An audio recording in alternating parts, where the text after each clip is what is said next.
সারাটা জীবন কতজনের জন্য এই দুই চোখ দিয়ে পানি ফেলেছেন? আপনি নিজেকে প্রশ্ন করে দেখুন। হয়তো আপনি কারো কথায় কষ্ট পেয়ে কিংবা কারো জন্য, বিশেষ ব্যক্তির জন্য সারা রাত আপনি কান্না করে বালিশ ভিজিয়ে ফেলেছেন।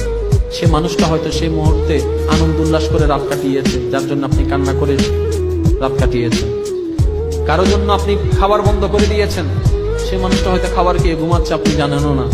বালিশের মধ্যে ভিজে গেছে, বাস শেষ। সময়ের সাথে সাথে সমস্ত ক্ষতগুলো মুছে যায়।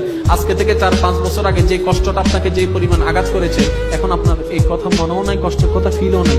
সময়কে সময় দিন, সময় আপনাকে উত্তম সময় এনে দিবে। জীবনটাকে আল্লাহর উপর ছেড়ে দেন, রহমতের উপর, দেখবেন যে আল্লাহ পাক আপনার জীবন তরিটাকে অনেক সুন্দর একটা পজিশনের মধ্যে পৌঁছায় দিবে। অনেকের জন্য কান্না করেছেন, অনেক প্রেম নিয়ে কান্না করেছেন। এই 1000টা ফোঁটা চোখের থেকে ঝরা পানির মধ্যে যদি এক ফোঁটা পানি আল্লাহ পাকের প্রেমের মধ্যে ঝরতো, সে পানিটার পাওয়ার কদ্দুর জানেন?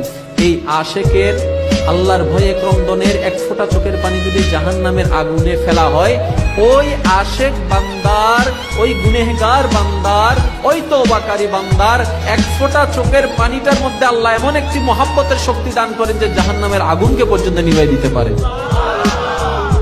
এই চোখ দিয়েছেন আল্লাহ, দেখার শক্তি দিয়েছেন আল্লাহ। কার জন্য কাঁদা দরকার ছিল? কেঁদেছি কার জন্য?